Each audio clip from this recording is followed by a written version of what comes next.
당신 주변에 똑똑한 척하는 사람들 많죠?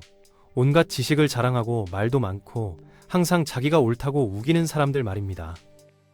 근데 진짜 똑똑한 사람들은 정반대거든요. 조용하고 듣기를 좋아하고 자기가 틀릴 수도 있다는 걸 인정합니다.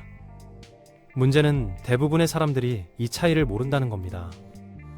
그래서 평생 똑똑한 척만 하다가 정작 중요한 순간에 무너지죠.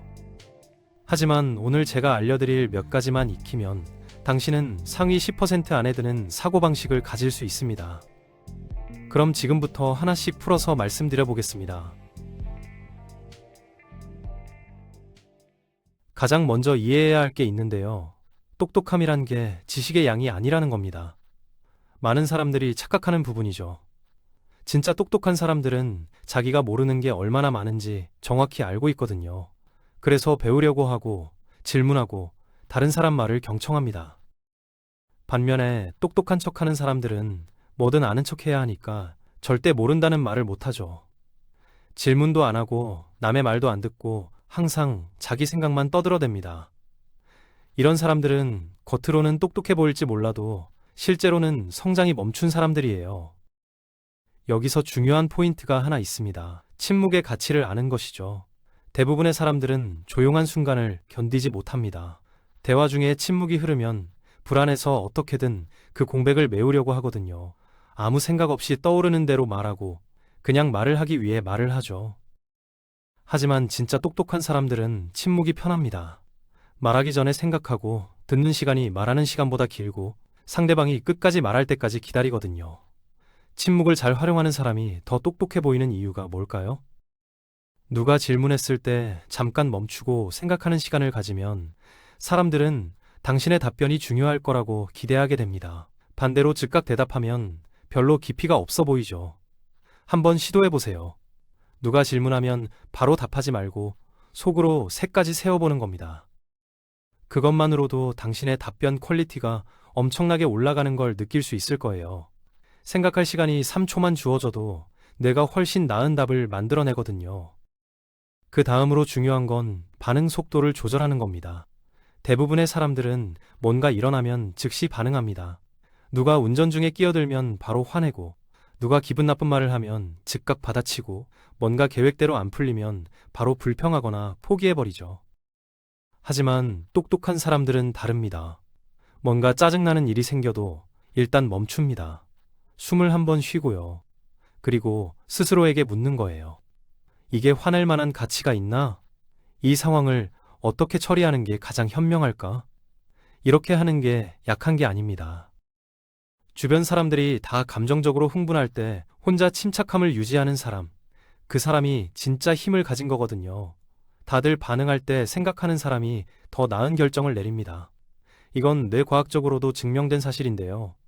감정이 폭발하는 순간 우리 뇌의 이성적 사고 부분이 잠시 꺼지거든요.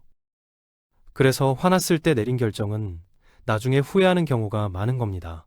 반면에 잠깐 멈추고 심호흡하면 이성이 다시 켜지면서 훨씬 현명한 판단을 할 수 있게 되죠. 단 몇 초의 차이인데 결과는 천지 차이입니다. 이제 큰 그림을 보는 능력에 대해 이야기해 볼까요?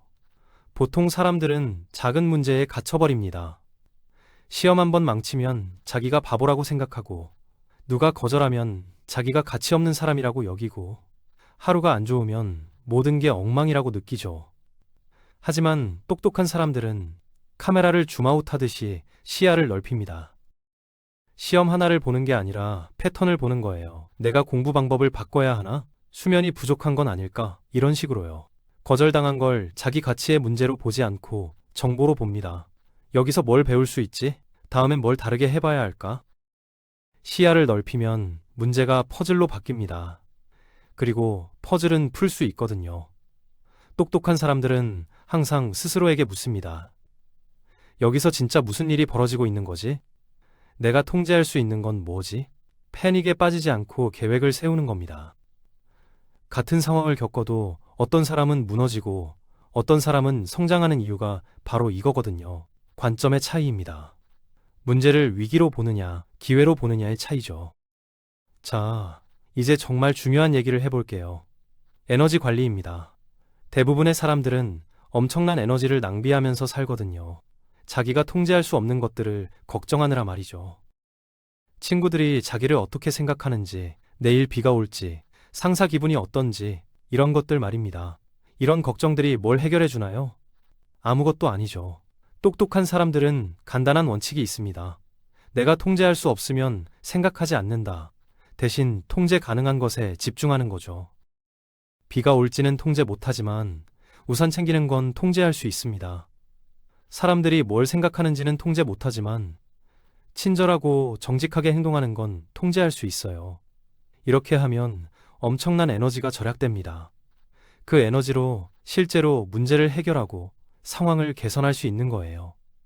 당신이 하루에 걱정하는 것들 중에서 실제로 당신이 바꿀 수 있는 게 몇 퍼센트나 될까요? 아마 20%도 안 될 겁니다. 그리고 이제 질문의 힘에 대해 이야기해야겠네요. 보통 사람들은 누가 자기와 다른 의견을 말하면 싸움으로 받아들입니다. 논쟁을 시작하고 화를 내고 상대방이 멍청하다는 걸 증명하려고 애씁니다. 근데 똑똑한 사람들은 완전히 다르게 반응해요.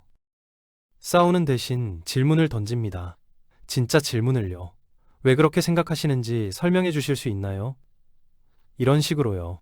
이기려는 게 아니라 배우려는 거죠. 싸우기를 멈추고 질문하기 시작하면 사람들이 실제로 당신 말을 듣기 시작해요.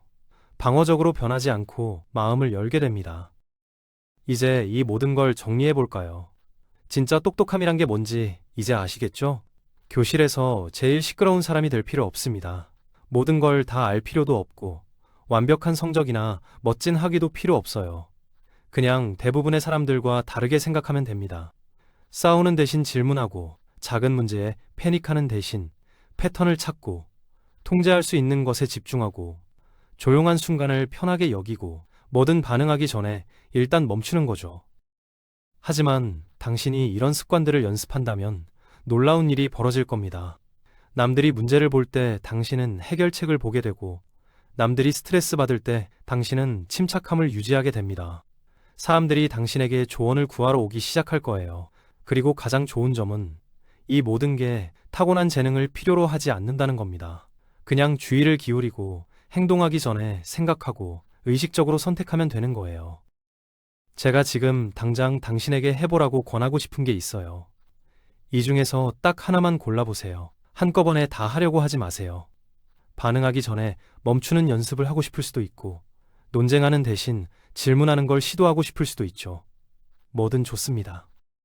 하나를 골라서 다음 일주일 동안 집중해 보세요. 처음엔 어색할 수 있어요. 당연합니다. 새로운 습관이니까요. 하지만 며칠만 하면 점점 자연스러워지고 효과를 확실히 체감하게 될 거예요. 그리고 중요한 건 일관성입니다. 하루 이틀 해보다가 그만두면 아무 의미가 없어요. 최소한 한 달은 꾸준히 해봐야 진짜 변화가 일어납니다. 3주 동안 매일 반복하면 뇌에 새로운 신경 경로가 만들어지면서 그게 자동이 되거든요. 그 이후부터는 의식적으로 노력하지 않아도 자연스럽게 그렇게 행동하게 됩니다. 억지로 하는 게 아니라 자연스럽게 되는 거죠. 완벽을 추구하지 마세요. 처음부터 완벽하게 할 수 있는 사람은 없습니다. 때로는 실수할 거고 예전 습관으로 돌아갈 때도 있을 거예요. 그래도 괜찮습니다. 중요한 건 방향이거든요.